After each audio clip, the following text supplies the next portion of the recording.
चर्चा करते हैं लेटेस्ट आईसीसी रैंकिंग्स की, वनडे की, चाहे टेस्ट की, चाहे टी20 की।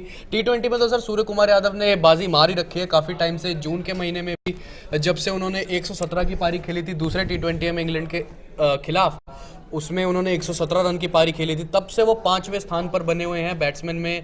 और वहीं अगर हम वनडे की तरफ देखें तो वनडे में विराट कोहली और रोहित शर्मा 5वें और 6ठे स्थान पर आ गए हैं। बाबर आजम नंबर 1, टी20 में भी नंबर 1, और टेस्ट में बाबर आजम नंबर 3 पर, जो रूट है नंबर 1।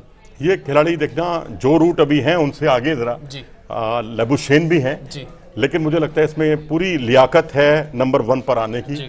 और बड़ी हमें खुशी होगी जब बाबर आजम तीनों फॉर्मेट में नंबर 1 बनेंगे।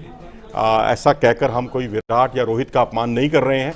रोहित विराट अगर अच्छा परफॉर्मेंस करेंगे, उसकी दहलीज पर होंगे, तो हम चाहेंगे कि वो भी नंबर 1 पर आएँ, एक अच्छी टक्कर दें, अच्छे रन बने। और रही बात अभी आपने जो सूर्य कुमार यादव की बात कही, उनकी जो 117 रन की जो पारी थी, जो 55 गेंदों पर आई थी, मैच बेशक भारत नहीं जीता लेकिन उन्होंने दिल जीत लिया था सबका।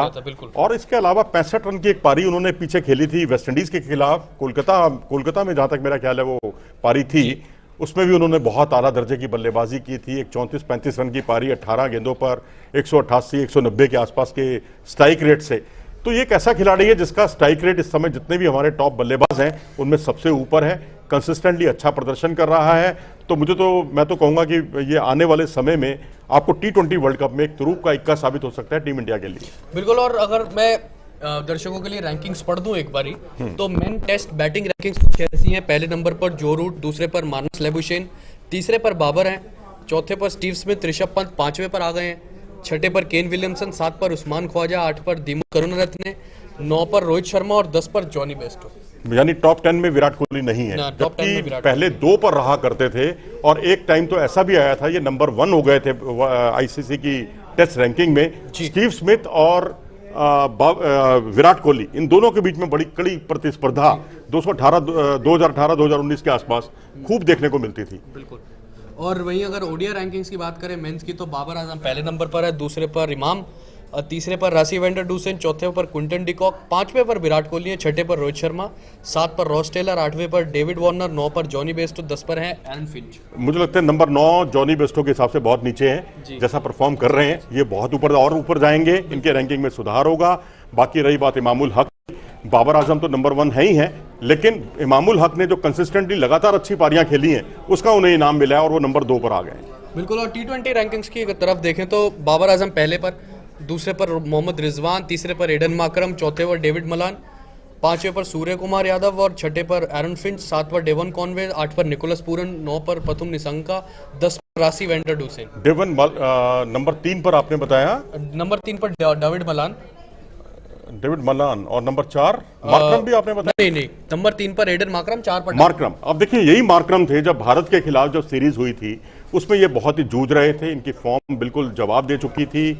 और लेकिन उसके बाद ये खिलाड़ी लय में आया और लय में आने के बाद इसने पीछे मुड़कर नहीं देखा, कंसिस्टेंटली अच्छा प्रदर्शन कर रहे हैं। आ जाओ आप। तो अभी हम चर्चा कर रहे थे, रैंकिंग की बात कर रहे थे, ओम हमारे साथ जुड़ गए हैं। तो हम रैंकिंग की बात कर रहे थे कि जॉनी बेस्टो का नंबर अभी बहुत पीछे है। मुझे लगता है अपनी रैंकिंग में वो निश्चित तौर पर सुधार करेंगे। और उसके बाद हमने मार्करम की बात की। मार्करम जो कि लगातार भारत के खिलाफ फ्लॉप थे, उनका गेंदबाजी में अपना कमाल दिखा रहे थे, उनको एक पार्ट टाइम के तौर पर इस्तेमाल किया जाता था, लेकिन अब उसके बाद का दौर बिल्कुल बदला हुआ दौर था और वो रैंकिंग में नंबर 3 पर पहुंच जाएंगे, इसकी उम्मीद तो कम से कम नहीं की थी किसी ने। क्योंकि अगर आप कंसिस्टेंटली अच्छा प्रदर्शन करते हैं तो उसका आपको इनाम जरूर मिलता है, और वो इनाम मिला मार्करम को नंबर 3 पर। बिल्कुल। और सर गेंदबाजी में शाहिन शाह अफरीदी ने पछाड़ दिया है जसप्रीत बुमराह को, और तीसरे नंबर पर आ गए हैं टेस्ट रैंकिंग्स में, और चौथे नंबर पर बुमराह है। देखिए नंबर 3 नंबर 4 पर पछाड़ना, वैसे पछाड़ना नहीं कहना चाहिए, पछाड़ना होता है जब उठा के कोई धोबी पछाड़ लगाता है ना, किसी को चारों खाने चित करते हैं, वो है। जैसे अब कहना नहीं चाहिए कि विराट कोहली जो नंबर 2 पर रहा करते थे या नंबर 1 पर रहा करते थे वो टॉप 10 से बाहर हो गए हैं, और यहाँ उसे पछाड़ना कह सकते हैं आप। काफी पिछड़ गए हैं वो। लेकिन ये शाहिन शाह अफरीदी को एक कंसिस्टेंटली लगातार अच्छा प्रदर्शन करने का इनाम है। लेकिन इसका मतलब ये नहीं है कि बुमराह कहीं उनसे कम है, क्योंकि अगर विविधतापूर्ण गेंदबाजी की बात की जाएगी तो मैं जसप्रीत बुमराह को कहीं ऊपर आंकूंगा। हालांकि स्विंग बहुत अच्छी है, शाहीन शाह अफरीदी के पास, उन्होंने भी बहुत विकेट भी चटकाए। इसका एक रीजन ये भी है कि शाहीन अफरीदी ज्यादा मैचेस खेल रहे हैं as compare to Jasprit Bumrah. Shaheen Afridi लगातार अपनी चाहे वो होम कंडीशन, चाहे वो अवे टूर हो, चाहे कोई भी फॉर्मेट हो, शाहीन अफरीदी ज्यादा मैचेस खेलते हैं as compare to Jasprit Bumrah. Jasprit Bumrah को आप एक ऐसा गेंदबाज आप ऐसा एसेट यूज करते हैं कि सिर्फ फॉरनर्स में गेंदबाजी करता है। मुझे लगता है यहाँ पर जो है ना एक सोच बदलने की जरूरत है टीम प्रबंधन की, क्योंकि जसप्रीत बुमराह को हम जो हमारा जैसे कहते हैं रेस्ट करने का जो वो है, हम उनको रेगुलरली मौका दे रहे हैं, क्योंकि तीनों फॉर्मेट में एक प्लेयर थक कर चूर हो जाता है। शाहीन शाह अफरीदी के साथ ये दुर्भाग्य जुड़ा हुआ है कि टीम उन पर बहुत ज्यादा रिलाई करती है। हमारे पास अगर बुमराह नहीं खेलते तो हमारे पास शमी होते हैं, शमी वैसा परफॉर्म करके दूसरे बुमराह बन जाते हैं, भुवनेश्वर हो जाते हैं। और तो और अभी पिछले मैच में मोहम्मद सिराज ने क्या शानदार गेंदबाजी की, बुमराह की कमी को खलने ही नहीं दिया। लेकिन शाहीन शाह अफरीदी के साथ एक दुर्भाग्य जुड़ा हुआ है कि वर्कलोड मैनेजमेंट उनकी तरफ कोई ध्यान नहीं दे रहा। हालांकि इस मैच में जरूर वो बाहर हैं, लेकिन वो इंजरी की वजह से बाहर हैं, वो कोई रेस्ट करने के लिए उनको बाहर नहीं किया गया है। अब उनकी गैर मौजूदगी में हसन अली आते हैं, भट्टा बिठा देते हैं, हैरिस राउफ आते हैं, उनके पास अनुभव ही नहीं है, एक्सपीरियंस ही नहीं है। और टेस्ट क्रिकेट के जो दूसरे खिलाड़ी आते हैं, मैं समझता हूं इतना ज्यादा इस्तेमाल होना कि शाहीन शाह अफरीदी से हाथ ना धोना पड़ जाए, with due regards to Shaheen Shah Afridi, क्योंकि बहुत बड़े खिलाड़ी हैं। इसको इस तरह से टैलेंट वेस्ट मत कीजिए। मैं कहूंगा पाकिस्तान टीम प्रबंधन को चाहिए उन पर ध्यान दे, और अगर ध्यान नहीं देंगे तो बहुत मुश्किल होने वाली है, क्योंकि और कोई दूसरा शाहीन शाह अफरीदी जैसा उस स्तर का गेंदबाज पाकिस्तान में नहीं है इस समय। बिल्कुल। और हमारा जुबेर हुमू कह रहे हैं कि सर ऐसे ही रेस्ट दे देकर 2022 का वर्ल्ड कप निकल जाएगा और फिर ऐसे ही रेस्ट देते रहेंगे, तो ऐसा कैसे चलेगा? जनाब थोड़ा सा धैर्य रखिए, इतनी जल्दबाजी मत कीजिए। कोई भी हम उबला चाटते हैं तो जीप जलती है ना, तो आप थोड़ा सा भरोसा कीजिए अपने खिलाड़ी पर भी, विराट कोहली पर भी। बहुत 70 सेंचुरियां ऐसे ही नहीं लग जाती। आप छत पर क्रिकेट खेलने जाइए, अगर आप एक सेंचुरी लगती है ना तो आपके दिल को बड़ा अच्छा लगता है, सुकून मिलता है।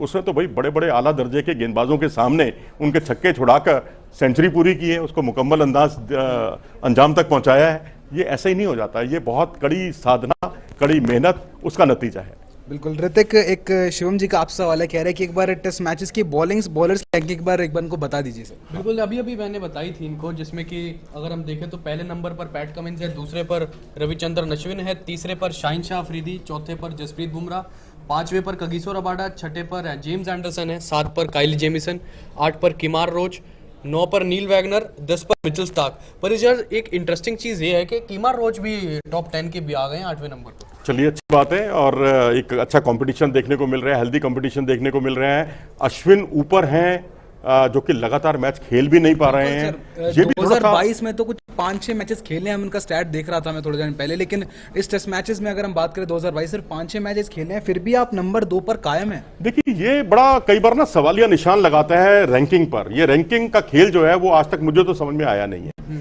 और किस आधार, क्या उनका आधार क्या होता है। अब जो प्लेयर खेल ही नहीं रहा उसकी रैंकिंग कैसे मेंटेन रह जाती है, और जो खेल रहा है उसकी जो परफॉर्मेंस डाउन या अप, वो तो आप करते हैं, लेकिन जो नहीं खेल रहा उसको किस आधार पर आप अंक देते हैं। तो ये बात बिल्कुल समझ से परे है। और शाहीन शाह अफरीदी जो लगातार खेल रहे हैं, वो अगर उनसे नीचे हैं, और अश्विन बीच में बड़े गैप लेने के बाद या उनको नहीं खिलाया गया, उसके बावजूद अगर वो नंबर 2 पे बने हुए हैं, तो ये सवालिया निशान लगता है। हालांकि इसमें हम अश्विन का महत्व कम नहीं कर रहे हैं, वो भी बहुत बड़े बॉलर हैं, 400 प्लस विकेट ले चुके हैं। बिल्कुल। और अगर हम देखें तो ओन अब्बास कह रहे कि विराट जब वापस आएगा 100 के साथ आएगा, और विराट का रिकॉर्ड लोग भूल जाते हैं। इंडिया को बहुत मैच जितवाए उन्होंने। जनाब बहुत बढ़िया, मैं कहता हूँ बहुत, आज का हमारा सबसे बढ़िया सवाल आपने पूछा है, और मैं आपकी इसके लिए सराहना करता हूँ, और काश ऐसा होगा तो मैं आपको जरूर याद करूंगा।